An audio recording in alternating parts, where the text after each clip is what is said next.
Bonjour à tous et bienvenue sur Le Tilt, le podcast qui explore les nouvelles formes de travail et partage des idées et des outils à celles et ceux qui veulent réinventer leur vie professionnelle.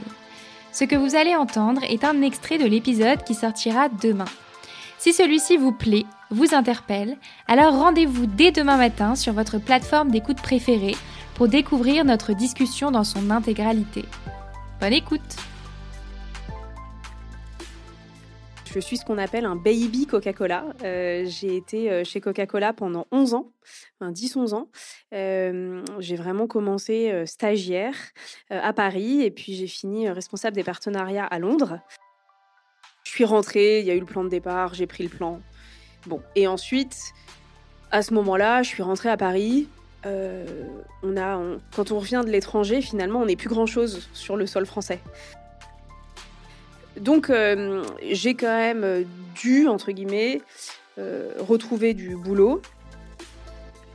Ce qui m'allait bien parce que j'étais pas encore tout à fait prête pour le grand saut, justement, dont tu parlais tout à l'heure. Est-ce que à cette époque-là, donc quand tu acceptes le plan de départ de chez Coke, Bravo, je me permets, ouais.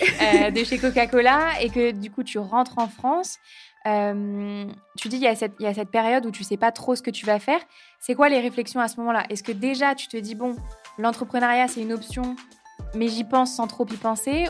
Ou alors il y a d'autres options? Comment ça se passe En fait, déjà, moi, ce qu'il faut savoir, c'est que c'est pas forcément l'entrepreneuriat en général qui m'attirait. Au contraire, d'ailleurs, hein, moi, j'ai toujours été salariée. Enfin, jusque-là, ma famille, c'est des salariés. Enfin, en fait, c'est un peu, on connaît que ça, quoi, chez nous. Donc, c'était pas tant l'entrepreneuriat, c'était plus le projet de la boutique qui commençait un peu à me titiller, la boutique en occasion, en tout cas, de seconde main.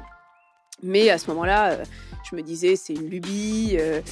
J'avais un petit truc dans la tête, mais je me disais, bon, sois sérieuse, ça peut pas être un métier. Et encore une fois, c'était pas faire quelque chose pour faire quelque chose. C'était pas lancer un projet entrepreneurial histoire de lancer un projet. C'était... Moi, j'avais eu cette espèce de déclic sur la seconde main en me disant, je veux pas qu'on continue tous comme ça. L'industrie de la mode, c'est une catastrophe. La seconde main est une belle réponse à la crise climatique et à la crise économique. Moi, je me régale sur Vinted, la plus grande plateforme multimarque ever. Et donc, je pense que je peux convertir en fait des gens. Je pense que j'ai quelque chose à faire. Et moi, je voulais apporter une solution aussi pour vraiment prouver qu'on peut être habillé en seconde main des pieds à la tête, mais sans jamais dénigrer son style ou désincarner complètement son placard, quoi.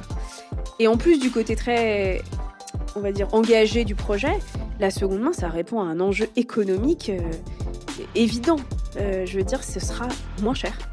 Et en plus de ça, mes vendeuses, elles récupèrent de l'argent. C'est toujours ça un peu qui est difficile, je pense, c'est de jongler entre les convictions, la responsabilité du projet et la rentabilité du projet. On a souvent tendance à penser que si on est sur un projet vertueux, ouais, alors toute notion de rentabilité doit disparaître.